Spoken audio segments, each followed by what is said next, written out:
안녕하십니까. 공작관 TV 그레이트 게임의 최소영입니다. 자, 오늘도 저희 방송을 애청하시는 전국 곳곳의 우리 대한민국 국민 여러분, 또 해외에 계시는 동포 여러분들께 깊이 감사를 드립니다. 고맙습니다. 자, 제가 오늘 여러분들과 함께 나누고자 하는 이야기는요, 미국이 삼성이나 SK 반도체를 억압을 하고 있고, 또 심지어는 죽이고자 하는 것이 아닌가 이렇게 생각이 들기도 하는데, 지금 미국의 삼성, SK 반도체 죽이기에 대한 대처 방법, 이 이야기를 전해드리고자 합니다. 지금 미국은 대한민국의 삼성과 SK그룹에 대해서 중국에서 반도체 공장을 철수하라고 이렇게 지금 종용한다고 해야 될까요? 어쨌든 계속해서 그 이야기를 하고 있습니다. 그러면 중국에서 반도체 공장을 철수하라고 지금 압박을 가하고 있는데, 자, 그럼 우리는 어떻게 이 문제를 해결할 수 있겠습니까? 지금 현재 미중 간에 전개되고 있는 그 패권 전쟁 속에서 줄을 잘못 서게 될 경우에 나라 전체가 조선 말기에 일제 식민지로 전락했던 것 같은 비참한 일을 겪을 수도 있기 때문에 매우 중차대한 일이다, 이렇게 말씀을 드리겠습니다.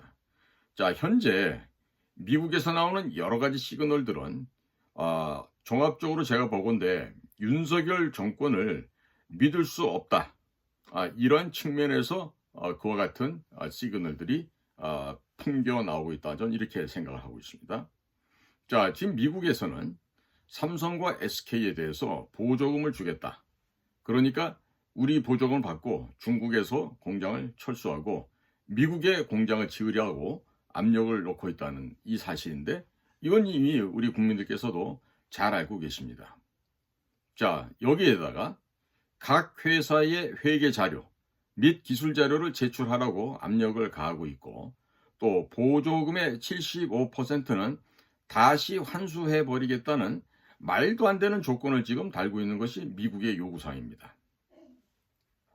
많은 국민들께서 삼성과 SK가 중국에 각각 대략 30조에서 50조에 달하는 금액을 중국에 투자를 이미 하였고, 중국에서 생산하는 반도체 수량이 전체 생산량의 절반가량 되고 있으니 미국 보조금을 받지 않고 그냥 계속해서 중국에서 생산을 하면 되지 않겠느냐, 이렇게 반문하실 수도 있습니다.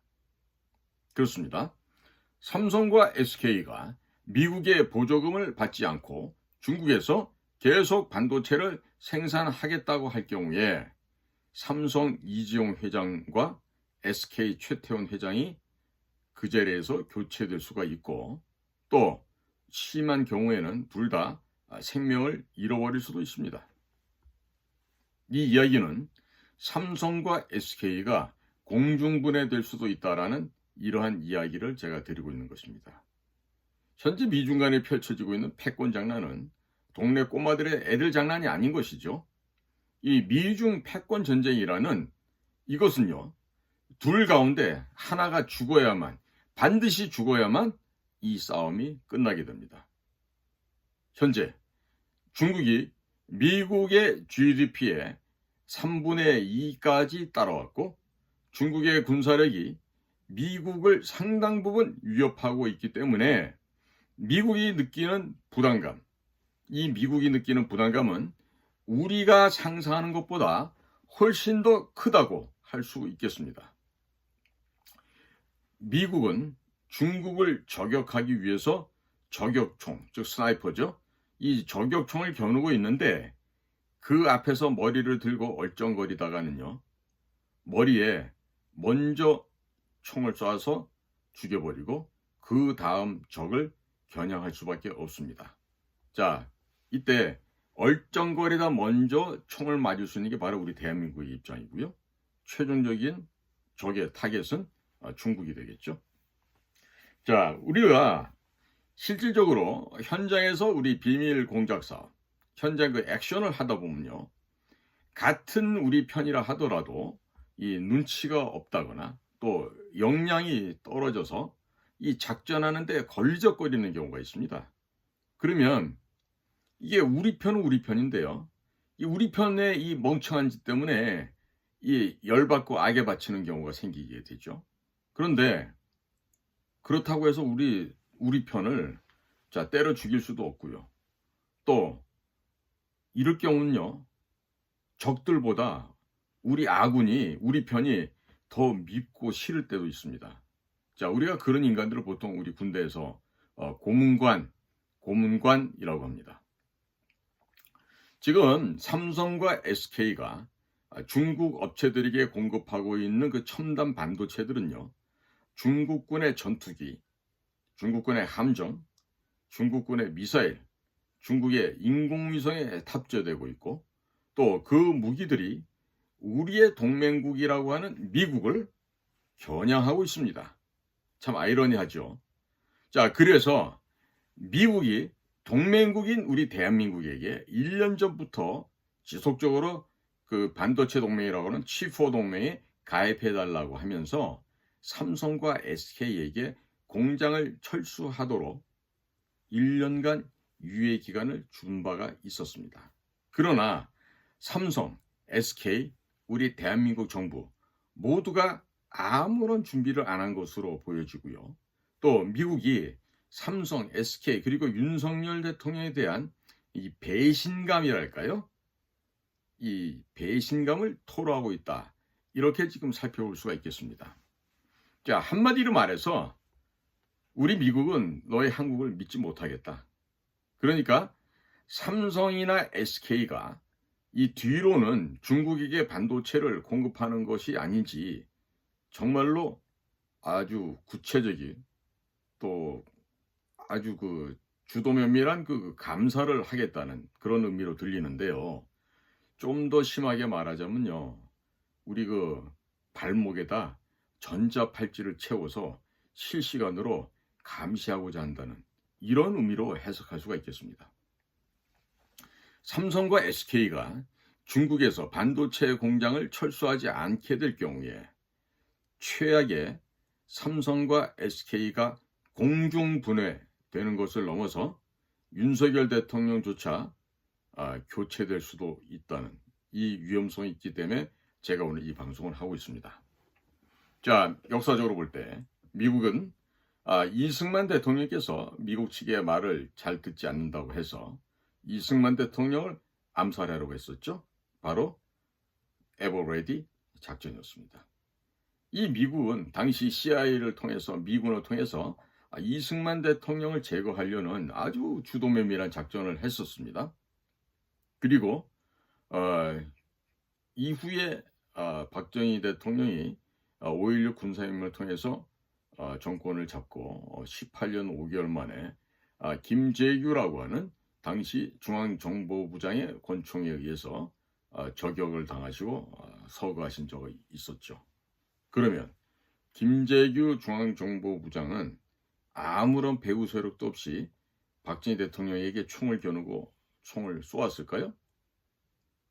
아직도 그런 순진한 분이 있는지 모르겠습니다만은 어쨌든 김재규 중앙정보부장이 박정희 대통령을 총으로 쏴서 사망케 한 사건이 바로 1979년도 10월 26일 궁정동에서 벌어졌던 12.6 대통령 시해 사건이었습니다. 자, 아마도 한국 정부가 앞에서는 한미동맹 강화를 외치면서 뒤로는 중국과 이중 플레이를 한다. 이렇게 의심을 하고 있을지도 모릅니다. 지난 2월 16일 데이비드 라일리 미국 해군연맹 총재는 조선일보와의 인터뷰를 통해서 호주가 미국 편에 확실히 서지 않았더라면 핵 잠수함을 못 얻었을 것이라고 천명한 바 있었습니다. 자, 이러한 외국 사례를 볼 때 대통령실의 김성한 안보실장님 그리고 국정원의 김규현 국정원장님 자, 뜬금없이 전직 핵 잠수함 부대 대령이 한국에 와서 이런 이야기를 했다고 생각하십니까? 한국 정부가 미국의 말귀를 지금 제대로 못 알아듣고 있으니 자꾸 이러한 사람들을 보내서 애둘러서 우회해서 경고를 하고 있는 거 아니겠습니까? 지난 1월에는 퇴직한 NSA 국장이 국회에서 열린 세미나에 참석을 했었습니다. 이 NSA는 주지하는 바와 같이 세계 최고 최강의 도감청 조직입니다. 이런 조직의 전직 국장이 세미나 전에 비공개로 만나서 한 이야기는요. 한국이 감기에 걸리면 미국도 감기에 걸리고 미국이 감기 걸리면 한국 또한 감기에 걸린다. 이와 같은 이야기였습니다. 한마디로 미국이 중국에 의해서 무너지면 한국도 끝나는 거야. 우리 힘을 합해서 중국 공산당을 물리쳐야 합니다. 이 이야기를 하기 위함이었습니다. 자, 이분은요. 그날 저도 직접 만나서 명함도 주고받고 인사도 나눴습니다만은 이런 메시지를 우회해서 애둘러서 말씀을 하고 초연히 떠나갔습니다. 물론 더 많은 정보도 우리와 함께 공유를 했었죠. 저도 그날 많은 이야기를 보고 배울 수가 있습니다. 그런데 자, 제가 주변을 둘러봤습니다. 그랬더니 국정원 직원들은 단 한 명도 보이지 않았어요. 자, 그 정도 전직 NSA의 국장이 미국에서도 거물인데 그런 거물 인사가 오게 될 경우에는 안 불러도 어떻게 해서든지 국정원의 정보관, 공작관들은 그 틈새를 비집고 들어와야죠. 그게 정상입니다. 자, 그런데 물론 우리 후배 요원들이 비밀리에 그분을 만났다면 다행이고요. 자, 근데 제가 놀란 게 있습니다. 제가 그날 삼각지에 있는 건물에서 그 모임이 있을 때 그 장소에 가보니까 이 글로벌 디펜스 뉴스의 성상훈 대표도 거기 와 있더라고요.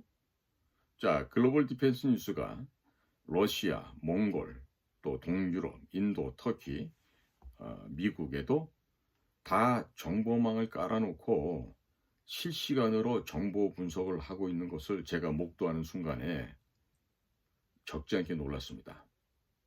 자, 그런데 우리 그 김성한 국가안보실 실장님이나 국가정보원의 김변 원장님은 그 많은 인력과 예산을 쓰고 있죠. 그런데 그 조 단위의 예산을 쓰면서 이 조그마한 인터넷 언론사보다도 정보망이나 분석력이 떨어진다면 되겠습니까? 이 말이 안 되는 얘기죠. 이 국가기관이 조그마한 그 일개 조그만 그 언론사보다 못하다 하면 이거 곤란한 일 아니겠습니까? 자, 그런데 윤석열 대통령이 졸업했다고 하는 서울대학교에는 한미상호 방위 조약을 체결했던 이승만 초대 대통령의 동상은 없습니다. 그런데도 중국 공산당의 시진핑 주석 기념관이 있다는 사실을 이 미국 측에서 알고 얼마나 어이가 없어 했겠습니까? 기가 찰 일이죠. 자, 중국 공산당이 6.25 전쟁 당시 중공군 298만 명을 보내서 대한민국의 통일을 방해한 것이 역사적인 기록이고 사실입니다. 게다가 서울 수도까지 다시 빼앗아서 우리는 불갑을 눈물을 머금고 일사후퇴를 한 바가 있었습니다. 이어서 장진호 전투에서 유엔군들이 중공군 30만 명에게 포위가 되어 그 어렵고 힘든 상황에 또 혹한의 그 겨울 날씨에 흥남 부두까지 128km를 체감온도가 영하 50도 밑에 떨어지는 이 혹한의 이 추위를 걸어서 후퇴를 하였습니다. 수많은 미군들이 총에 맞아 죽었고 또 얼어 죽었습니다. 그리고 미군은 흥남 철수를 하면서 미군이 약 25만 톤에 달하는 이 군수물자를 전부 다 바다에 버리게 됩니다. 그리고 그 대신에 북한 주민 약 9만 8천 명을 그 배에 싣고 철수 작전을 감행하였습니다. 자, 이때 이러한 그 북한의 주민들을 실어오는 과정에서 북한 지역에서 살고 있었던 기독교로 종교를 바꿨던 개신교의 신자들이 대거 남한으로 내려오게 됩니다. 그리고 이들이 미국의 개신교회들과 연결이 되어서 미국으로부터 막대한 원조 물자를 받을 수 있게끔 후면에서 역할을 하였었고, 또 미국 교회들 덕분에 한미 상호 방위 조약을 체결할 수가 있게 되었습니다. 또 일제시대 때 일본에서 기술을 배우고 익혔던 기술자들이 북한 지역에서 많이 살고 있었는데, 이들이 대거 남하를 하면서 일본의 기술을 받아들이게 되고, 또 박정희 대통령 때 중화학 공업 발전의 토대를 닦을 수 있었습니다. 제가 근무했던 국가안전기획부, 초창기 때 중앙정보부였죠. 거기에도 이북 출신의 선배님들이 많이 계셨던 걸로 저도 들어서 알고 있습니다. 자, 아울러 미국은 한국 전쟁 중에 미군 178만 9천 명을 투입한 바 있었고, 680억 달러라고 하는 천문학적인 숫자로 전쟁 전후 복구 비용에 투입을 하였습니다. 이게 680억 달러가 요즘은 뭐 얼마 안 되는 돈을 보일 줄 몰라도요, 1950년 또 우리가 휴전했던 1954년 그 무렵에 680억이라는 돈은요, 지금의 6,800억 혹은 6조 8천억 정도 이상의 그 가치를 갖고 있는 어마어마한 규모의 돈입니다. 근데 미국은 이와 같은 비용도 전쟁 비용과 전후 복구 비용으로 투입을 한 바가 있었죠. 또 미국에선 1991년도까지 방위 분담금, 한미 간에 이제 치러야 될 이 방위 분담금도 미국에서 100%를 지출을 해서 대한민국의 안전을 지켜준 바가 있었습니다. 자, 1960년대, 1970년대에 미국의 교회들은 한국에 있는 하나님의 자녀들이 굶어 죽고 얼어 죽을 것이 걱정이 돼서 분유가루, 옥수수가루, 담요, 옷가지 등 막대한 구호물자를 보내왔습니다. 저도 그때 고학년 형님 누나들의 그 옥수수빵, 그것을 얻어먹었던 기억이 있습니다. 자, 김성한 국가안보실장님, 또 김규현 국정원장님은 나이가 그래도 있으시니까 이런 사실을 알고 있지 않을까요? 서울에서 좋은 환경에서 교육을 받아서 모르실 수도 있을까요? 어쨌든 아마 이렇게 우리가 미국에 구호물자를 받았다는 것은 김성한 안보실장님이나 김규현 국정원장님도 잘 알고 계실 것이라고 믿습니다. 자, 그런데 미중 간의 패권 전쟁을 하고 있는 상황에 미국의 힘이 예전과 같지 않게 되었습니다.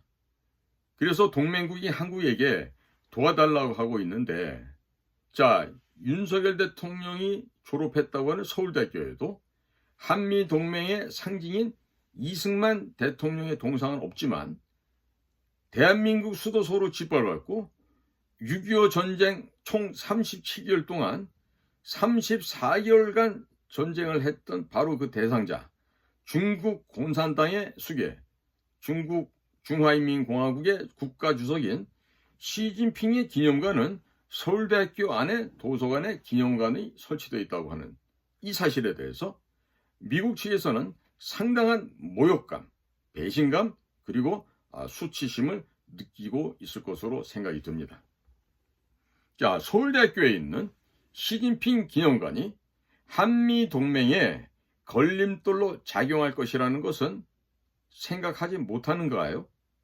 겨우 그 정도의 감각과 정무 판단력을 가지고 대통령 보좌를 할 수 있을까요? 그냥 이런 거 하지 마시고 집에들 다 가셔서 예쁜 손주나 손녀들 보시는 게 더 좋지 않을까 생각이 들어요. 자, 거기다가 지난번에 3월 달에는 미국 권력 서열 3위 낸시 펠로시 하원 의장이 방한을 했었죠. 당시 낸시 펠로시가 대한민국 오기 전에 들렸던 대만, 싱가포르, 다른 나라에서는 전부 다 국가 원수들이 그 낸시 펠로시를 맞이했었습니다. 그런데 당시 우리 한국은 어땠습니까? 윤석열 대통령은 휴가 중이다 하면서 연극을 본다고 홀대를 하고 만나질 않았죠. 단지 전화통화 한 번만 했습니다. 자, 당시에 미국 측에서, 특히 미국 외교가에서는 한국이 대단히 큰 실수를 했다. 이와 같은 매우 격앙된 목소리가 나온 바가 있었습니다. 자, 이런 경우에는요, 국가안보실장이든 아니면 국가정보원장이든 이런 자리에 있는 분들은요, 대통령님, 연극은 나중에 보시더라도 낸시 펠로시 하원 의장은 싫든 좋든 한번 무조건 만나십시오. 이렇게 조언을 해야 되는 건데, 도대체 안보실장이나 국가정보원장은 왜 이런 얘기를 안 했는지 도무지 이해할 수가 없습니다. 자, 이렇게 사소한 부분들이 누적이 되다 보니까 한국 기업들이 현재 작년에 그 바이든의 한국 방문 이후에 대한민국의 기업들이 뭐 삼성, 현대, SK, LG 등 그 미국에 큰 투자를 했습니다. 그런데 제대로 지금 대접도 못 받고 그 인플레이션 감소법이라고 하는 그 IRA라는 그 법에 의해서 지금 보복 혹은 뒤통수를 좀 맞고 있는 거 아니겠습니까? 자, 그리고 미국에서는 중국이 개발했다고 하는 화웨이라고 하는 중국의 전자통신회사가 있죠. 그 화웨이 장비들을 모두 철수시켰는데 한국은 그런 움직임이 전혀 없어요.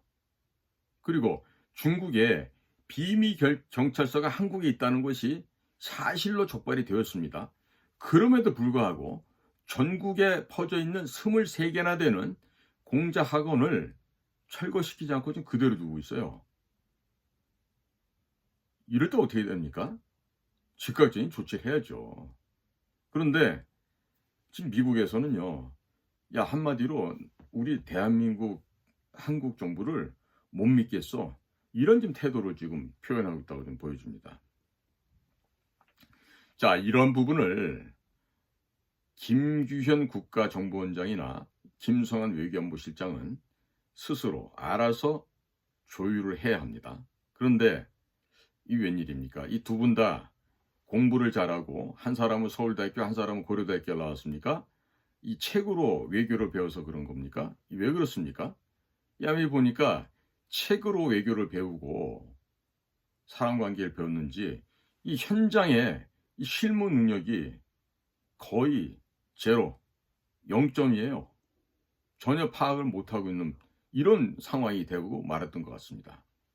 자, 우리가 일반 중소기업의 과장만 돼도요, 거래처의 상대편 대기업 회장님이 심기를 불편하지 않게 하기 위해서 대기업 회장님이 만약에 교회를 나가시잖아요. 그럼 자기는 불교 신자임에도 불구하고 대기업 회장님이 나가는 교회에 일요 예배에도 가서 참석을 합니다. 그 회장님 앉아 계신 뒷줄에 있다가 회장님 눈에 들려고 얼쩡거리는, 에? 이거는요, 민간 사회에서 흔히 있는 일이에요. 근데 예전에 보면 우리 국가정보원에 국장까지 하셨던 분 있었는데 그분한테 잘 보이려고 뒤에서 얼쩡거리는 사람도 제가 제 두 눈으로 그 교회에서 본 적이 있었습니다만은, 이런 식으로 자기한테 안 맞아도요, 조직을 위해서 우리 기업을 살리기 위해서 상대편 회장님의 그 뜻에, 그분의 그 성향에 맞추는 것이 당연한 도리죠. 자, 그런데 지금 현재 미국이 중국하고 좀 전쟁을 하고 있습니다. 그 대포만 쏘고 비행기 전투가 없다 뿐이지 실제로 어마어마한 지금 전쟁이 진행되고 있는데, 자, 이 대한민국의 최고의 지성기관, 최고의 대학이 어디입니까? 국립서울대학교, SNU, 서울 내셔널 유니버시티 아니겠어요? 근데 이 서울대학교 안에 미국의 최대 적성 국가인 중국 공산당의 주석 시진핑의 기념관을 깔아놓고 이렇게 참 승모하고 있다고 하니, 이 미국에서 얼마나 기가 차겠습니까? 또 반도체 동맹 G4 동맹에 가입하라고 하는데 한국이 지금 안 들어가고 있잖아요. 그러니까 얼마나 배신감이나 분노를 느끼겠습니까? 자, 그러니까 이런 상황에서 우리가 이 국가기관에 근무하시는 분들이 중소기업의 과장보다도 못한 그런 정무감과 그런 현실 감각을 가지고 있다면 우리 국민들이 혈세를 내서 그런 분들에게도 다 월급을 주고 있는데 이게 돈이 아까운 일이 되는 거 아니겠어요? 이렇게 되면은 국민들의 눈에서 피눈물이 나올 수가 있죠. 우리가 사람이냐, 짐승이냐, 이것을 명확하게 구분지을 때 그 기준점은 역사를 아느냐, 모르느냐에 따라서 그 구분을 할 수 있습니다. 즉, 역사를 모르고 또 은혜를 모르면 국가안보실의 실장 출신의 짐승이 될 수 있고 또 국가정보원장 출신의 짐승이 될 수도 있는 겁니다. 자, 지금 보시면 김성한 국가안보실장께서는 주로 외교연구원에서 미주 파트 조교수를 했어요. 또 부교수, 연구부장, 또 이명박 때는 외교통상부 제2차관까지 하신 분인데 만약에 이런 분이 역사도 제대로 파악이 안 되고 또 미국의 의중도 정확하게 읽어내지 못해서 이런 식으로 한미 간의 관계가 불편하게 된다 그러면 이게 너무나도 곤란한 일 아니겠습니까? 이런 식으로 일을 만들어서는 매우 곤란한 일이죠. 제가 지금 곤란이라고 말씀드리면 그보다 더 심한 상황이 전개되고 있습니다. 자, 미국이 삼성과 SK 이 양사에 1년간의 유예기간을 준 것은 윤석열 정부가 막 대통령에 새로 당선이 되고 정신이 없고 하니 한 1년간 적응하고 준비해서 결과를 보여달라고 유예기간을 주었던 것입니다. 그런데 1년 동안 미국에서 이와 같은 조치가 나올 때까지 우리나라 정부 주요 기관에서는 무엇을 했습니까? 특히나 대통령을 모시고 있는 안보실과 국가정보원에서 이 일을 대비를 하지 못했다는 것은 일을 안 했다라고 이렇게 평가를 할 수도 있겠습니다. 자, 이명박 정권 때인 2009년도 11월 3일 날이 되겠죠.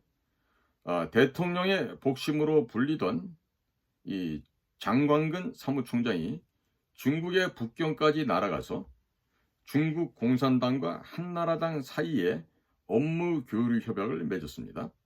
자, 문구를 살펴보면 파기할 때에도 쌍방이 상의하도록 되어 있는데요. 이 사실상의 노예문서 아닐까요? 네? 이런 관계를 우리 국가안보실이나 국가정보원에서 명확하게 바르게 알고 계신지 모르겠어요. 또 이명박 정권 때인 2010년에 대통령 직속으로 있는 국가안보 총괄 점검회의 위원과 대통령 직속 국방선진화 추진위원회 위원도 또한 역임하셨는데 이 한나라당이 중국 공산당과 업무 교류 협약을 맺었다는 사실을 모를 수는 없는 일 아니겠습니까? 김성한 안보실장님, 중국 공산당하고는 어떻게 친하게 지내셨나요? 혹여 중국 공산당에게 약점이 잡힌 것은 없었는지 제가 묻고자 합니다.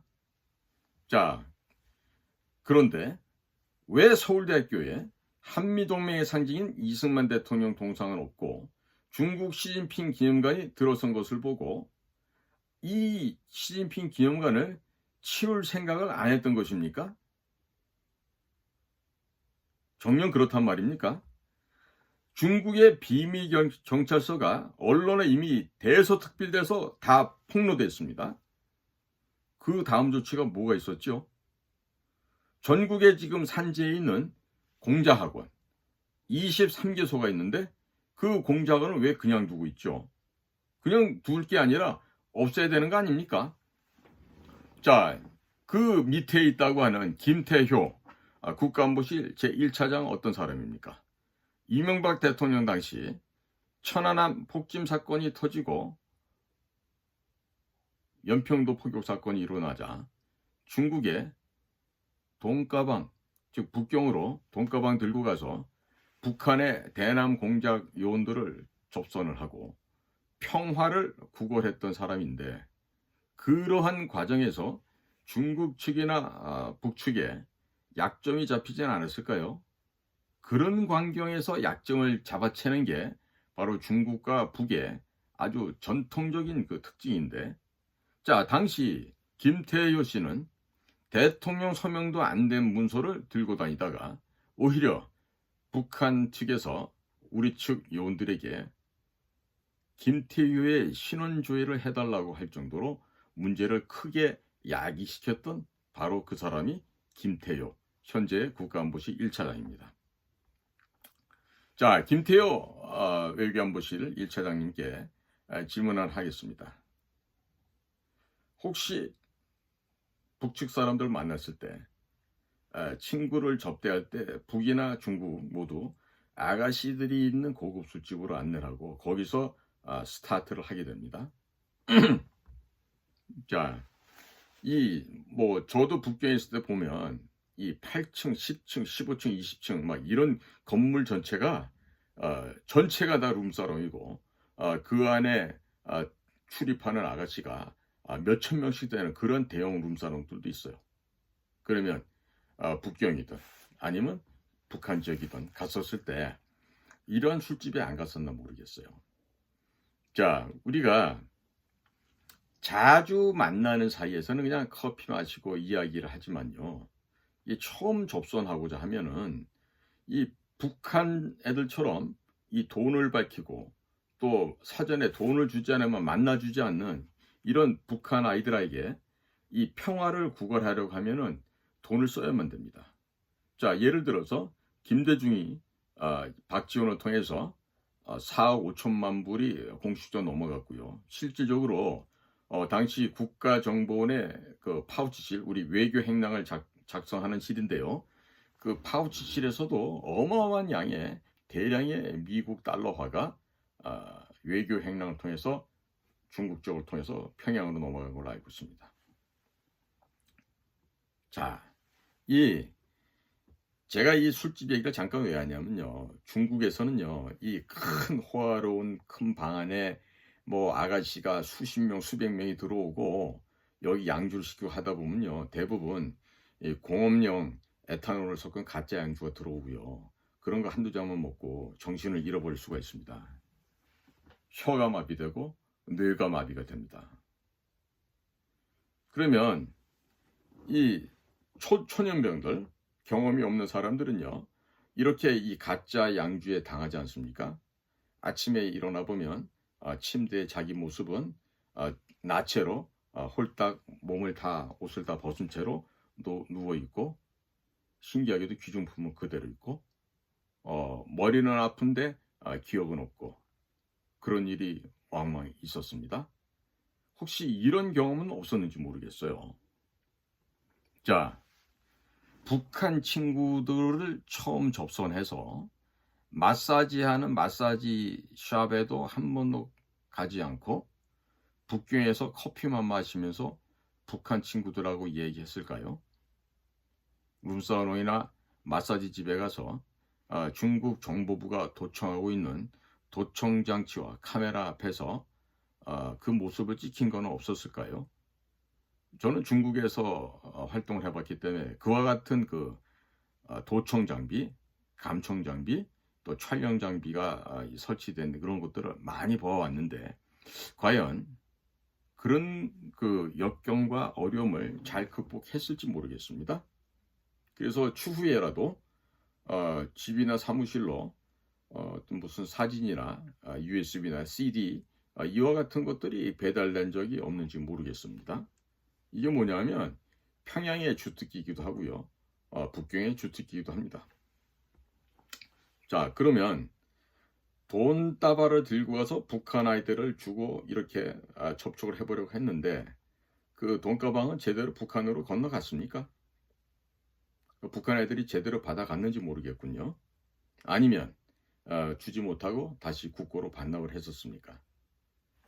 제가 좀 이런 말씀을 드리는 건요, 이게 우리가 이 비밀 공작 자금의 성격을 띠고 북측과 은밀한 일을 할 때 사용되는 돈들이요. 때로는 그 규모와 액수를 측정할 수 없을 정도로 돈이 빠져나오는 경우가 있습니다. 제가 직접 많이 봤어요. 봤기 때문에 제가 좀 드리는 얘기예요. 그래서 국정원의 특활비, 이 공작 자금으로 부여된 이 자금들이요. 허무맹랑하게 활용되는 경우가 많이 있었단 말이죠. 그래서 제가 지난 시간에 말씀드렸죠. 김정숙의 호화 사치 비용, 김정숙의 옷, 구두, 그 여러 가지 보석, 이런 것들을 구매하는 데 있어서 김정숙이 이 신권으로요, 이 띠가 붙인 거 우리가 관봉이라 하지 않습니까? 그 관봉으로 묶여있는 신권을 들고 다니면서 돈을 갖다가 썼다는 거 아니겠어요? 그러면 국정원의 특활 자금이 사실은 그게 우리가 그 비밀 공작 자금으로 투입돼야 될 자금인데, 그게 김정숙의 사사로운 개인의 욕구 충족을 위한 그 특활 비용으로 사용됐다라면 이거 어떻게 됩니까?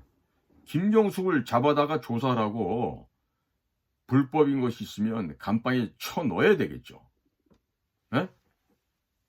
자, 이 대목에 있어서 대통령 경호실의 김용현 경호실장께서는요, 김태호 국가안보실 제1차장께 한번 중국 갔다 와서 뭐 특별한 USB나 CD롬 받은 것은 없었는지 한번 확인해 보시기 바랍니다. 자, 또 이 김태호 선생은 이명박 정권에서 퇴직하면서 이 국정원과 기무사에서 작성했던 기밀 문건을 들고 나왔고, 이로 인해서 벌금을 300만 원을 선고일을 통해서 맞았는데, 당시에 김태호 전략기획관인가요? 이 김태호 선생은 왜 이런 군사 기밀을 들고 나왔을까요? 뭐 때문에 본인이 소지해서는 안 될 국정원 문건이나 기무사 문건을 왜 들고 나왔겠습니까? 혹시 북이나 중국에게 약점이 잡혀서 북이나 중국 친구들에게 선물로 주려고 가지고 나왔던 게 아닐까요? 들고 나온 것은 어떻게 처리했습니까? 사실 이런 부분에 있어서 철저하게 우리 국가정보원에서는 수사를 해야 됩니다. 자, 그러면 그 위에 지금 선임으로 계시는 김성한 외교안보실장님, 당신의 부하 직원이 국가기밀 유출죄로 유죄 선고를 이미 받았습니다. 또 그러한 김태호 국가안보실 1차장이 과연 국가안보실에서 근무할 자격이 있다라고 생각하십니까? 저희와 같이 고도의 훈련받았던 전문 공작관도 아닌 사람이 돈 들고 북경에서 북한 친구들을 만나고 다니고 개성에 가가지고 또 돈을 지원하려고 했는데, 그런 과정에서 중국이나 북한 측에게 약점을 잡히지 않았겠습니까? 자, 상식적이라면 우리가 합리적인 의심을 해보고 또 업무에서 이런 사람은 배제시키는 것이 정상적인 절차가 아니겠습니까? 자, 김태호 1차장도 윤석열 대통령님과 같은 아파트에 살고 또 대통령께 누를 끼치지 않고자 한다면 자진 사퇴하는 것이 대통령에게 부담을 덜어주는 일 아니겠습니까? 그렇게 해야 되는 일이 아니겠습니까? 중국이나 북한에서 트로이 목마로 남아있으라고 강하게 주문을 했던가요? 아니면 월급을 더 받으려고 남아있나요? 어느 쪽입니까? 자, 김성한 국가안보실장님은 중국에게 이런 그 교수 시절에 중국을 오고 가고 하시면서 중국과의 관계에서 약점이 잡힌 것은 없었는지요? 사실 이 부분은요, 대한민국의 법학대학, 정치, 외교학 이런 쪽의 정치, 사회과학을 공부하는 교수들이 거의 많은 숫자들이 중국에게 전염되었다, 중국 돈에 매수되었다 하는 얘기를 많이 듣습니다. 저도 저희가 다닐 때는 서울대학교에 외교학과 정치학과가 따로 분리가 돼 있었습니다. 그래서 당시에는 서울대학교 정치 외교학과를 나왔다 그러면 그게 거짓말이 되는 거예요. 연세대학교, 고려대학교에 그런 과가 있는데요, 서울대학교는 분리가 돼 있었습니다. 그러다가 최근에 들어서 정치 외교학부가 하나로 통합이 되면서 하나가 지금 돼서 지금 운영되고 있는데, 거기에 지금 제가 아끼는 그 후배가 한 녀석이 가리 늦게 지금 공부를 한다고 거기 있었는데, 서울대학교 교수들도 대단히 많은 숫자가 중국에게 감염되어 있다, 이런 얘기를 그 우리 젊은 후배로부터 들을 수가 있었어요. 왜 그랬느냐? 서울대학교의 이 정치외교학부는요, 과거 같으면은 이 서울에서 경기고등학교를 나오지 않고 서울대학교 학부에서 정치학과 외교학과를 나오지 않으면 그 과의 교수가 될 수 없는 아주 독특한 구조로 돼 있었는데요. 요즘 좀 그렇지 않은 모양이에요. 자, 그러니까 이 서울대학교의 석사과정, 박사과정에 있는 사람들이 중국을 비평하는 이런 얘기가 나오면 이 거의 발작적으로 반응하는 교수가 있었다 그래요. 그 중에 한 명이 누구냐면 지금 중국 대사로 나가 있는 그 대통령과 함께 충안고등학교 동기생이라고 하는 정아무개 대사입니다. 그러니까 이런 거로서 우리가 합리적으로 상식적인 수준에서 한번 검토를 해봐야 돼요. 과연 적들에 의해서 손탄가 없는가? 혹시 뭐 돈이나 이런 걸로 매수됐던 것은 없는가? 이런 것들이요, 우리가 매우 매우 중요합니다. 지금 미국에서 발생하고 있는 하원 의원들의 중국 미인계 여성들에 의해서 각각의 최고급의 국가 기밀 정보 빠져나간 게 이미 다 발각이 됐었죠. 자, 그러면 우리는 미국의 사례에서 볼 수 있듯이 이러한 그 부자격자, 결격자들은요, 국가안보실이나 국가기관에서 외교 안보 업무를 담당시켜서는 안 됩니다. 절대로 안 됩니다. 그렇기 때문에 사사롭게 무슨 뭐 외교안보실에서 같이 근무했었다, 뭐 어느 대학에서 같이 있었다, 이런 거 가지고요, 국가를 운영하는 주요 안보 정보 분야에서 일을 한다, 이거는요 너무나도 위험천만한 일이에요. 마치 그 핵폭탄을 들고 불섭으로 뛰어드는 것보다 더 위험한 일이 된다고 저는 말씀을 드릴 수가 있습니다. 이 김성한 외교안보실장이 현재 국정원의 권춘택 해외 파트 제1차장과 고려대학교 영어영문학과 79학년도 동기 동창이라고 알려져 있습니다. 자, 그런데 우리 이 권춘택 차장님도 이 미국만 다녀봤지 이 해외에서 야전에서 이 소위 말하는 비밀 공작, 북한의 공작 요원들과 맞상대를 하고 현장에서 정말 불꽃 튀는 그런 일은 해본 경험이 없는 사람 아닙니까? 그러니까 비단이 깔린 꽃길만 걸어왔던 사람인데, 이런 분들이 과연 미중 간에 벌어지는 첨예한 전쟁 속에서 이 반도체 문제를 해결할 수가 있을까요? 자, 공과 사는 반드시 구분이 되어야 됩니다. 자, 미국에서 볼 때, 자, 미국의 입장입니다. 자, 김태호 같은 분이 계속해서 국가안보실에서 근무를 하고 있다. 그러면 미국 측에서 뭐라고 생각하겠습니까? 대한민국 애들은 대통령에서부터 뭐 줄줄 세는 거 아니야? 이런 의심을 할 수 있지 않겠어요. 자, 그 다음에 권춘택 차장이 워싱턴에서 무슨 정보공사를 했다고 해서 해외 공작 한번 제대로 안 해봤는데, 자, 그런 사람이 현존하는 세계 최강의 초강대국 미국 파트를 맡고 있다. 제가 지금 이 미국 파트를 맡고 있다는 건요, 자, 만나서 헬로 하와이 투데이 하는 이런 영어 하는 게 아닙니다. 이 우리가 정보 비밀 공작을 이 중차대한 임무를 수행할 때는요, 이 눈빛과 말 몇 마디 갖고도 문제를 해결할 수가 있습니다. 이것은 뭐냐? 현장에서 그 연마가 되지 않고 현장에서 경험을 체득하지 않으면 그 일을 할 수가 없다는 얘기예요. 자, 예를 들어서 대학원에 박사과정에 있는 사람한테 유치원생을 갖다가 카운터 파트너로 붙인다고 이런 생각을 해보십시오. 이 대학원생은 미국이고 카운터 파트너는 우리 한국이 될 수 있겠죠? 자, 그러면 미국에서 어떤 생각을 갖겠습니까? 일종의 수치감, 모욕감, 모멸감을 느끼게 될 겁니다. 이 상식적으로 외교적인 거, 더더군다나 비밀 공작 사업이 되겠습니까? 안 될 말이죠. 될 수가 없습니다. 자, 그러면 국가안보실장의 김성한 실장님이나 국가정보원의 김규현 국정원장님이나 이런 사람들이 다 책으로 많이 배웠을 거 아니에요. 현장에서 배운 게 아니라. 그러면 실무를 잘 모르실 거 아니에요. 그럼 미국은 누구하고 무슨 얘기를 어떻게 해야 됩니까? 그러니까 제가 만약에 미국 CIA장이다.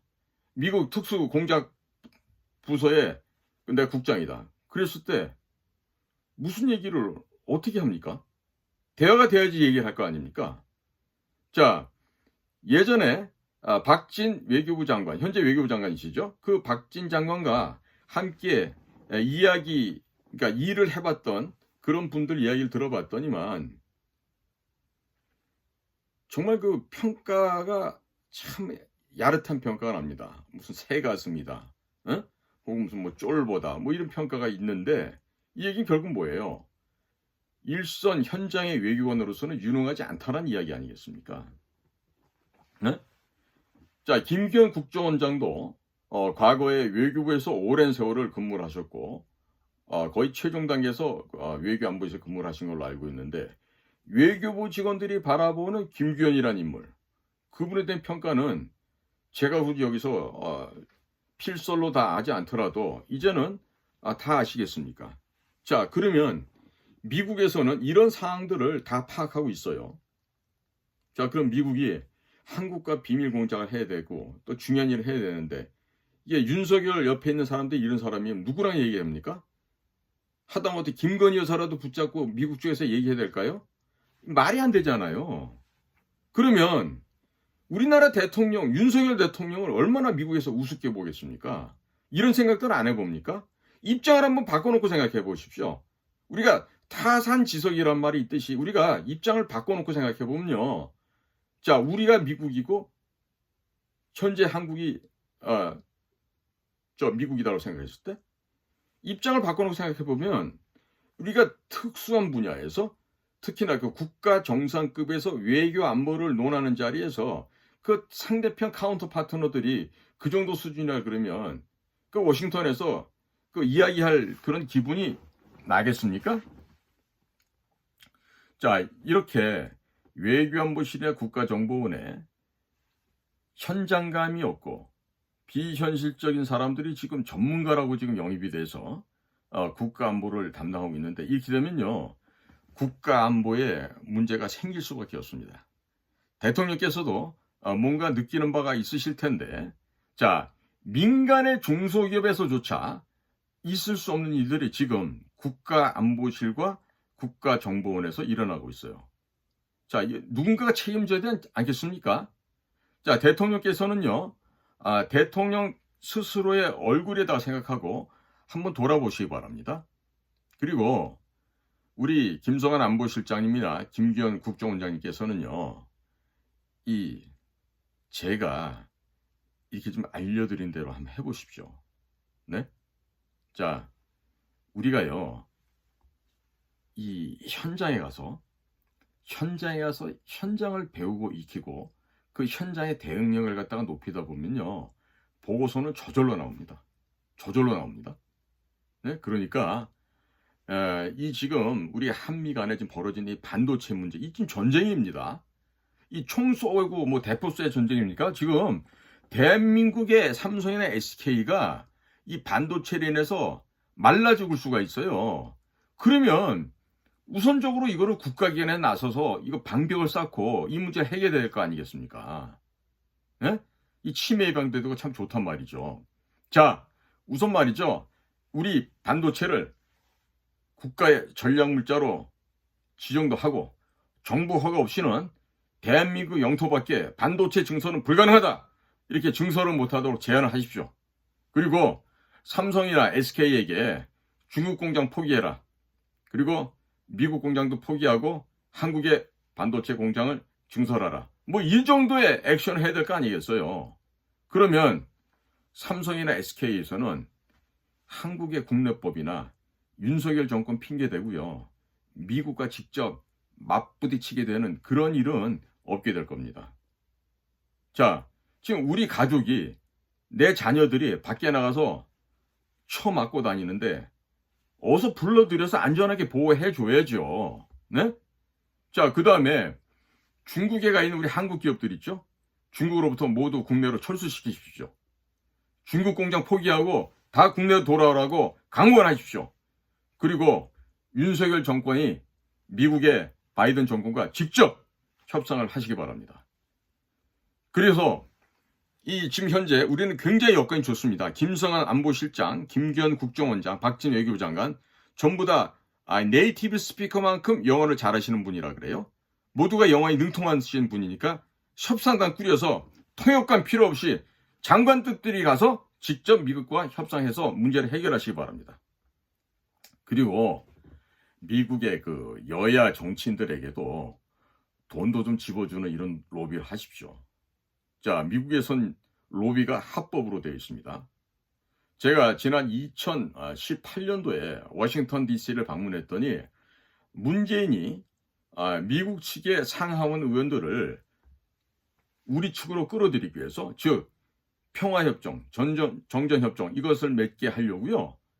미국 워싱턴에 근 1억 달러 가까운 돈을 뿌렸었어요. 그래서 제가 그때 하원을 방문해가지고 미국의 그 의원들, 보좌관들 몇몇 이렇게 만나서 또 그쪽에 로비스트도 만나왔었는데 한국 돈 못 받으면 병신이라 소리를 하더라고요. 왜 그런 말씀을 하세요? 그랬더니 여기서 그냥 발에 걸리는 게 다 한국에서 오는 돈이라는 거죠. 자, 문재인 같이 하찮은 것도 미국의 정치권을 상대로 돈을 뿌리고 했었는데 미국에서는 로비가 합법입니다. 자, 민간 기업들이 보통 100억, 200억 이런 식으로 로비 자금을 쓰고 있습니다. 근데 우리 국가정보원 있죠. 김정숙 같은 그 아줌마가 돈 쓰고 다니는 거 다 뺏어 갖고 와가지고 이런 데다 돈을 써야 돼요. 미국하고 협상하고 로비할 때. 그리고 특활비를 그런 데 써야지. 에? 그 푸대짜라 같은 여인네, 그 똥배 나온 여인네 그 배를 감추기 위해서 이 접히는 목을 갖다 감추기 해가지고 그 비싼 돈을 갖다가 국정원 특활비로 지불하고 그러면 되겠습니까? 안 되겠죠. 자, 그리고요. 제주도 남쪽에 있는 제7광구 이쪽 지역의 해저 자원을 한미 간에 공동으로 개발하자. 그런데 일본까지 굳이 끼겠다고 하면은 일본도 함께 껴서 3분의 1씩 수익금을 배분하자. 그런데 기왕이면 한국, 미국 양국 간에 공동 개발해서 2분의 1씩 나눠 갖자. 이 제안을 꼭 하시기 바랍니다. 그리고요. 제주도에다가 미국의 해군 기지와 공군 기지를 지어주겠다. 이런 제안을 하시기 바랍니다. 자, 우리가 대한민국의 반도체 산업을 지키고자 한다면 우리가 먼저 미국 측에 당근도 제시할 필요가 있겠습니다. 그래서 우리가 미국의 해군 공군 기지를 제주도에 지어주겠다고 제안하는 건요. 우리가 미국이 더 많은 한국 제품을 구매하는 걸 갖다 유도하는 거죠. 중국 제품 사지 말고 한국 제품 샀어라. 일본 제품 사지 말고 한국 제품 샀어라. EU 제품보다 한국 제품이 좋다. 이렇게 해서 한국의 제품이 미국 시장을 도배할 수 있도록 만드는 거예요. 그럼 그 수익금으로 다시 우리는 미국에서 무기도 사오고 삼성이나 SK 등 또 한국으로 공장을 이전하려고 하는 이런 업체들한테 보상을 해주면 되는 겁니다. 자, 그러니까 국가는 이 정의의 총검을 들고 그리고 국민을 지키는 것이죠. 그 일이 바로 국가안보실과 국가정보원에서 해야 되는 일 아니겠습니까?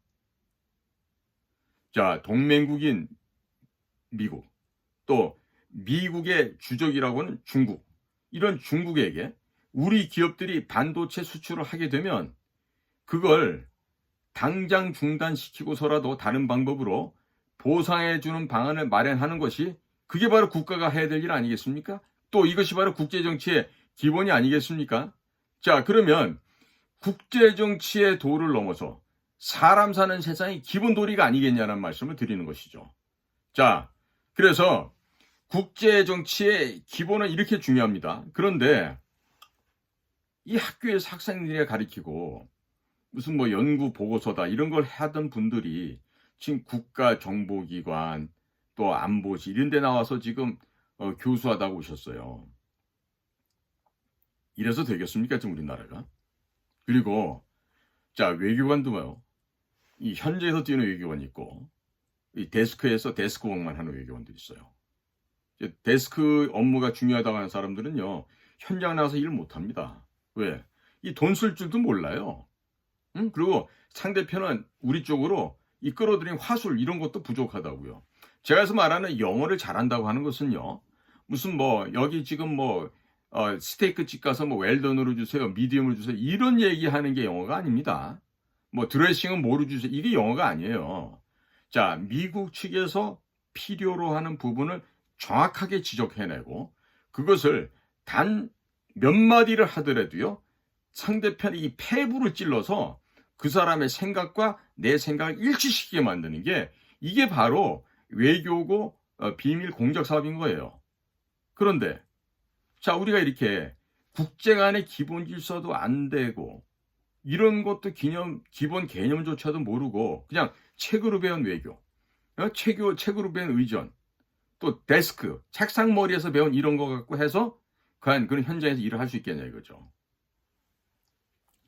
자, 미국인을 만났을 때요, 미국 친구들이 좋아할 만한 이야기가 뭐가 있을까 한번 생각해 볼까요? 한번 생각해 보시죠. 자, 미국에 이 보잉사라고 하는 그 항공기 만드는 회사가 있습니다. 뭐 보잉 747 이런 대형 여객기 다 그 회사에서 만드는데 현재 그 보잉사가 실적 악화로 인해서 파산 위기에 처해 있습니다.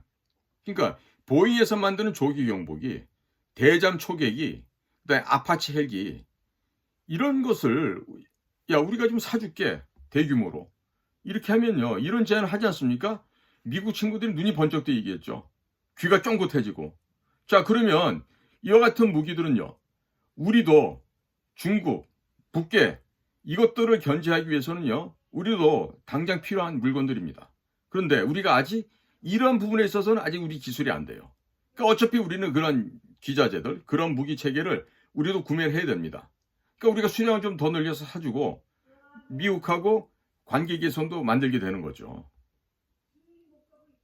그래서 이런 국제 정치는요 조폭들이 하고 있는 도박판이라고 할 수 있는데 아니 아무런 판돈도 안 올리고 돈 한 푼 안 올리고 대화가 되겠습니까? 자 이런 건요 우리가 책에서 무슨 국제 정치 외교 교과서라고 하는 그런 책은 백날 아니라 천년을 봐도 나오지가 않는 이야기들입니다.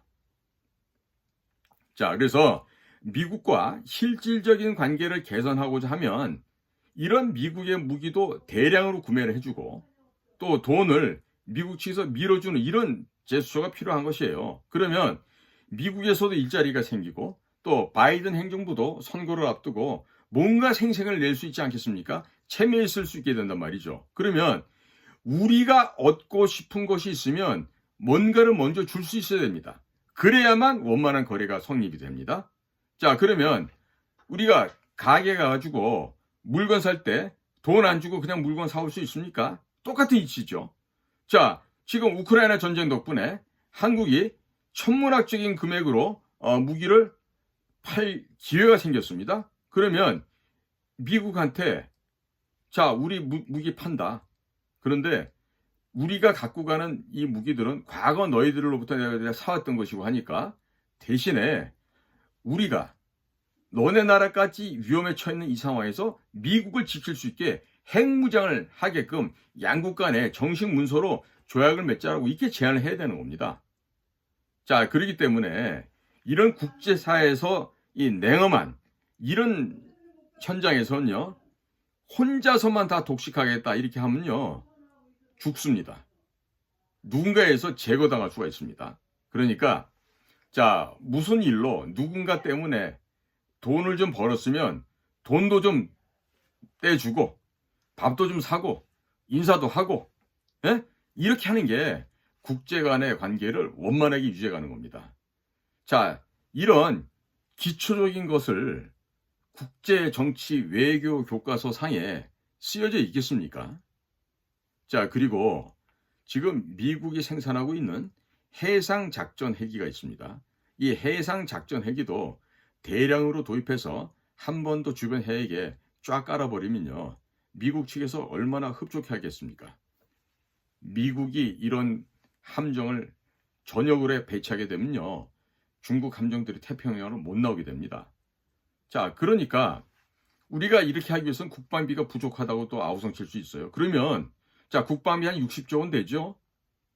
자, 국방비가 만약에 모자란다 하면요, 성의 인지 예산이라고 해가지고 좌파 운동권들 그 먹이로 던져주는 30조 원이라는 돈이 지금 곳곳에 지금 흩어져 있잖아요. 그거 딱 모아서 국방비로 전환하세요.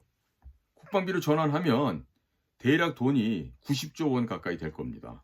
그러면 우리 병사들 급여도 인상시켜 줄 수 있고요. 또 직업군인들의 임금도 월급도 한 30%씩 인상시킬 수 있습니다. 자, 현재 이런 그 성인지 예산 같은 거로 인해서 허공에다가 국민의 혈세를 낭비하고 있습니다. 자, 그런 걸 알고서 국가안보실이나 국정원에서 대비해야 되는 거 아니겠어요? 자, 현재 사드를 추가 배치하는 문제, 또 이지스함 추가 도입하는 문제, 또 SM3 탄도 요격 미사일 등도 대량으로 우리가 미국으로부터 도입하게 되면 한국과 미국이 공동으로 안보 전선이 향상이 됩니다. 그리고 더 강화됩니다. 그러면서 미국 국내에서는요, 일자리가 늘어나게 돼요. 그렇기 때문에 미국이 더욱더 좋아하게 됩니다. 또 우리는 인천 덕적도 앞에 있는 덕정면, 배가리, 울돌이, 또 하얼범 인근 섬들 여러 개 사이를 메꿔서 인천공항만한 크기의 해상 군사기지를 만들고 거기에 미국의 공군기지도 오시오 라고 해서 한국과 미국이 공동으로 그 지역에서 근무를 하게 되면요, 미국도 매우 좋아하게 될 것입니다. 자, 거기에 뭐 해군, 해양경찰, 해병대, 공군, 또 미사일기지 이런 각종 군사시설을 배치하게 되면요, 서해안 지역에 불침 항공모함이 또 하나 생기게 되는 겁니다. 그러면 이런 불침 항공모함이 생기면 중국의 대련이나 청도에서 나오는 중국의 함정들은 바로 우리 손에서 견제될 수가 있고 미국도 또한 매우 좋아하게 될 것입니다. 전라남도 흑산도 옆에 가보시면 가거도라는 섬이 있습니다. 대략 길이가 한 5km, 폭이 한 2km 정도 되는 섬인데요. 이 섬의 산등성이를 잘라서 대형 군사 공항을 건설하고 또 이곳에다가 해군, 해병대, 공군기지, 미사일기지를 추가적으로 배치하게 되면 미국도 매우 만족해하지 않겠습니까? 자, 이렇게 되면요, 백령도에 공항을 만들고 덕적도 앞바다에 불침 항공모함을 만들고 또 군산공항, 흑산도 공항, 가거도의 불침 항공모함, 또 제주도의 미군기지까지 총 6개의 대규모 공항이 생겨나게 되니 중국 함대가 제주도 밑으로 내려올 수 있겠습니까? 꼼짝을 못하게 되겠죠. 그리고 이 서해상에 대한민국 군사기지에 사드, 또 이지스 어쇼어라고 하는 SM3 미사일 체계, 이런 체계를 배치해 놓게 되면 미국 함정들이요, 서해안 지역으로 마음 놓고 제 안방처럼 들어올 수 있게 됩니다. 또 방위비 분담금 1조 몇천억이 되는 것을 전액 100%를 한국이 낸다고 하게 되면 미국이 매우 좋아할 것입니다. 한국이 무기 팔아서 몇십조 돈을 벌게 되면 1조 몇천억 정도는요, 우리가 내는 것이 또 신사다운 이 매너 아니겠습니까? 자, 미국에게 이러한 선물을 던져주고서 우리의 반도체 배터리 업체를 잘 봐달라고, 보증해달라고 이야기하면 안 먹히겠습니까? 자, 먼저 주고 받아낼 걸 생각해야죠. 이런 역할을 외교안보실과 국가정보원이 해야 되는 거 아니겠어요? 에? 그리고 한국 반도체 업체들이 중국에 공장을 짓도록 이렇게 압력을 가했던 게죠, 문재인과 또 그 전에 노무현, 김대중 정권이 모두가 그런 일을 벌려왔습니다. 자, 이들 그 더불어민주당 일당들에게 대북 송금을 이 하나의 이유로 엮어서 미국의 법정에 세우고 관타나모, 쿠바에 위치하고 있는 관타나모 그 기지로 보내달라고 요청하면 미국이 안 들어주겠습니까? 이럴 때 이와 같은 물밑 작업을 국가정보원장이나 외교부 실장이 해야 되는 거죠. 해야 됩니다. 예? 미국에게 자, 북한이라고 하는 이 지구상의 현재는 최악의 테러 범죄 집단을 남쪽 사람들이 도와줬다. 누가 도와줬느냐? 문재인과 그 일당, 이재명과 그 일당이 도와줬는데 그들이 속해 있었던 더불어민주당이나 민노총, 전교조 이와 같은 자들도 모두가 다 북한의 대남 공작기관과 연합해서 대한민국 국가 체제를 전복하기 위해서 지금까지 암약해오고 그들을 도와왔다. 따라서 대한민국의 더불어민주당이나 민노총이나 전교조나 이와 같은 조직들은 전부 북과 내통하고 있는 범죄 집단이고 공동 범죄인들이다. 공동 범죄 집단들이다. 그렇기 때문에 미국의 FBI나 인터폴에서 이와 같은 국제 테러범들에 대한 명단을 달라고 우리 한국에게 요청하기 바란다. 이것을 물밑 작업하면서 원만하게 해결을 해야죠. 그러면서 김대중의 비자금과 미국에 숨겨둔 더불어민주당 이리 국내 부패 정치인들의 재산도 모조리 다 압류해서 미국을 위해서 써라. 이 돈 갖고요. 워싱턴에 가가지고서 로비 자금을 써도 충분합니다. 아주 그냥 넉넉하게 쓸 수 있죠. 그럼 한미 간의 관계가 그야말로 찰떡이 아니라 악교로 붙인 것보다 더 단단해지지 않겠습니까? 이렇게 해서 미국의 FBI나 인터폴에서 우리 한국이 암약하고 있는 더불어민주당, 민노총, 또 전교조 이와 같은 것을 미국이 국제사회에서 테러단체로 규정을 하는 겁니다. 그리고 그들의 명단을 달라고 대무에 요청하도록 그렇게 만드는 거죠. 전 세계적으로 수배량이 떨어져서 이들이 어디를 가든지 붙잡힐 수 있고 미국이든 어디든 숨겨놓은 재산은 어디든지 다 압류해서 미국이 가져갈 수 있게끔 해놓으면요. 얼마나 미국이 선물을 받고 좋아하겠어요. 네? 게다가 이 점에 있어서 김대중이 한편으로 잘한 일이 있는 것 같아요. 그동안 숱한 거짓말을 해오고 북한은 핵을 개발할 능력도 없고 개발할 의지도 없다고 하면서 대한민국을 송두리째 기만하고 속여왔던 게 김대중이었는데 이 김대중 선상께서 이 대한민국이 위험할 걸 대비해가지고 미국에 돈을 좀 숨겨놨잖아요. 10조가 넘는다 하죠. 그걸 그냥 미국에게 드십시오. 드시라고. 이렇게 하면 미국 바이든 정부에서 한국 반도체나 전기차 배터리 이런 쪽에 욕심을 내겠습니까? 욕심 안 내게 됩니다. 예?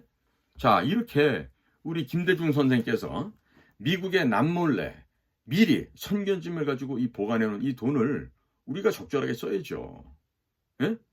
그러면 우리 김기현 국정원장님 같은 분도 뭐 고향이 보니까 서울이 아니라 뭐 전라남도 나주라 하시는 것 같은데 그 김대중 선생의 뜻을 받들어서 미국에서 돈 갖다 줄 수 있게 그 터널을 만들어서 뚫어내고요. 그리고 우리나라의 반도체 기업들 또 배터리 업체들 좀 잘 해달라고 뭐 청을 하는 게 아니라 좀 갑질을 할 수도 있는 거 아니겠어요? 자, 이런 것이 바로 국가 간에 벌어지고 있는 국가 간의 고차원의 비밀 공작 사업인 거예요. 그럼 이런 비밀 공작을 누가 해야 돼? 국정원 원장이 해야지. 직접 해야죠, 그것도. 어? 거기다가 김기현 원장님은 미국 사람들이 좋아하는 그 유타주인가 어디에 있는 그 종교, 몰몬교 그 교도 아니에요. 그 미국 사람들 얼마나 얘기하기 좋아하겠어요. 술도 안 먹어, 담배도 안 펴, 종교도 모르몬교야. 우리하고 딱 친구네. 이렇게 생각할 거 아니에요. 자, 여기다가 지금 우리 카이가 하고 있는 또 획기적인 사업 있죠? 한국의 FA-52 경전투기가 이 초기 버전 50대와 또 이게 T-50 고등훈련기를 해서 다 합치게 되면 총 144대가 있는데요. 이것을 전량 헐값으로 그냥 필리핀이나 혹은 남중국해 밑에 있는 뭐 말레이시아, 인도네시아, 뭐 베트남 이런 국가들에다 팔고 말이죠. 최신형으로 성능을 개량한, 네? 그리고 그들에게는 또 성능 개량비를 또 명목으로 해서 또 추가적인 AS 비용도 받고 이렇게 해서 동남아 국가들의 공군력을 강화시켜 주는 거죠. 그러면 미국이 지출할 돈이 엄청 줄어들게 될 거예요. 그리고 자, 생각해 보십시오. 필리핀, 베트남, 말레이시아, 인도네시아 이런 쪽에 공군력이 강화되고 해군력이 강화되졌습니까? 중국이 지금 제1도련선이다, 제2도련선이다 이렇게 해가지고 국제사에서 지금 망동을 하고 있는데 까불면서 나올 수 있겠습니까? 못 나옵니다. 자, 그러니까 우리는 오래된 기체들을 싼 값에 저 주변 국가들한테 이제 주문하게 되면 헐값으로 팔아내주고 또 계속해서 비행기를 수리할 수 있는 수리창을 갖다가 짓게 되면요. 완전히 밀착할 수 있는 그런 관계로밖에 될 수가 없습니다. 죄송합니다. 그래서 우리가 동남아 국가 애들은 중국 기체를 헐값에 파니까 그 사람들은 싸게 사서 좋죠.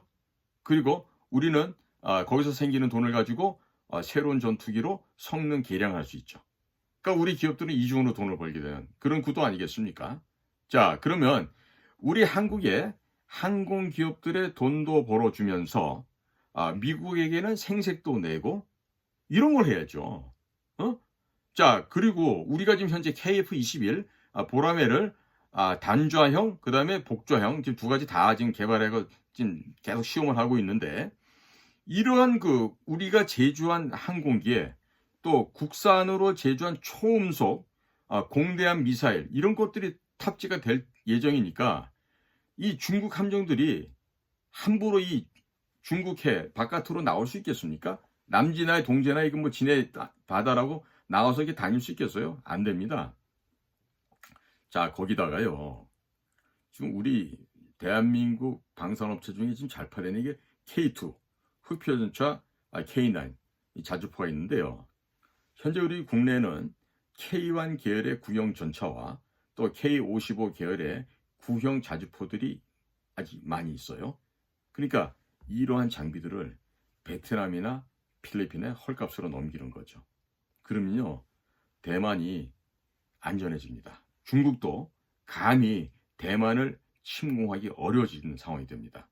자, 그렇게 해서 중국의 함정들이 이 남중국해에 신경을 많이 쓰도록 만들고 전선을 확장시켜 버리면요, 중국이 힘이 들어요.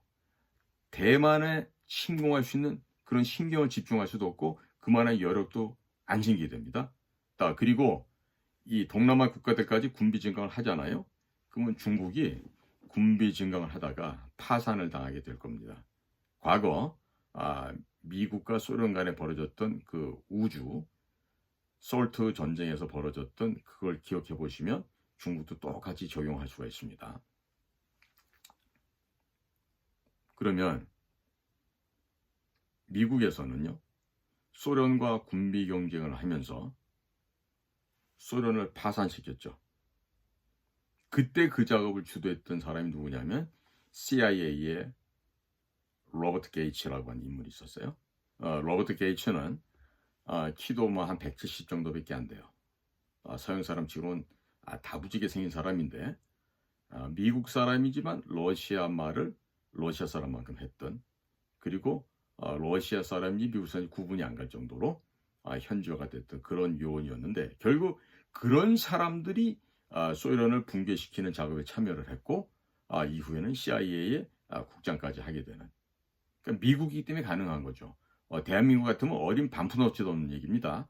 잘하면은요 중간에 다 끄집어 내립니다. 예. 자, 그래서 우리가 이 미국이 소련을 붕괴시켰던 그 경쟁했던 관계를 이미 우리는 역사에서 보지 않았습니까? 그럼 그와 같은 구도의 그림을 그려서 대통령께도 건의를 하고 미국과도 협의를 해야죠. 지금 미국의 CIA 안에 코리아 미션 센터는 없었지만 차이나 미션 센터라는 게 지금 운영이 되고 있어요. 자, 그러면 우리 김성한 외교안보 실장이나 또 다른 우리 국가정보원의 중책에 계신 분들이요, 과거 소련이 붕괴될 때를 모르시나요? 그리고 이 김성한 안보실장님은 외교안보위원회에서 그 교수도 하셨는데, 자, 그때 소련이 무너지는 그 방법에 대해서 심층 연구를 안 해봤겠습니까? 아실 거 아니겠어요? 응? 자, 하찮은 초등학교 학생들도 삼국지만 읽어도 적을 무너뜨리는 방법, 이런 걸 갖다가 또 그 여러 가지 전략, 전술을 알게 되는데요. 기본적으로 삼국지는 한 번이 아니라 왜 여러 번 읽어보셨을 거 아니에요. 예? 그러니까 제가 과거에 있었던 안전기획부, 이 국정원에 제일 잘못했던 게 뭐냐면요. 이 보고서에다가 색칠하고 리본 달고 줄치고 이런다고 망했다고 좀 봐요. 그러니까 이제는요. 외교안보실이 됐든 국가정보원이 됐든 큰 그림을 그려보시기 바라고. 예? 그리고 지금 안보실장이나 국가정보원장은요. 이 장수 아니에요, 장수. 그런데 이 덩치도 크신 이 장수께서 큰 그림을 안 그리고 나비 그림, 난초나 그리고 있으면 되겠습니까? 좀 용량도 크게, 편폭도 크게 큰 그림을 그리시기 바랍니다. 현재 보면 윤석열 정부 하에서 가장 전투적으로 일하는 사람은 한동훈 장관, 법무장관이 있습니다. 자, 이제 한동훈 장관만큼의 지력이나 혹은 학력이 안 된다 해서 포기하지 말고 각자 각부 장관들께서 이제 좀 실력을 좀 보여주셨으면 좋겠어요. 네? 지금 저같이 하찮은 국가정보원 퇴역한 이 늑다리 이 퇴역 공작관이 저도 이 정도 그림을 그리는데, 자, 현직에 있는 분들이 적어도 그림은 직접 그리고 색칠도 직접 해야 되지 않겠어요? 이 물감까지 사다 드리고 포스터까지 사다 드려야만 이거 그림 그리겠습니까? 자, 우리 안보실장님이나 국정원장님 또 안보실의 또 1차장님 생각들 좀 해보시고 그 치매에 걸리지 않게끔 건강 좋아지게끔 이제는 좀 제 역할을 잘 해주시기 바랍니다. 네, 이게 계속 이런 식으로 되면은 국민들 보기에 부끄러워집니다. 자식들 보기도 부끄러워지고, 지금 대통령 미국 순방을 앞두고 미국과 함께 큰 그림 공부를 잘 해보시기 바랍니다. 경청해 주셔서 고맙습니다.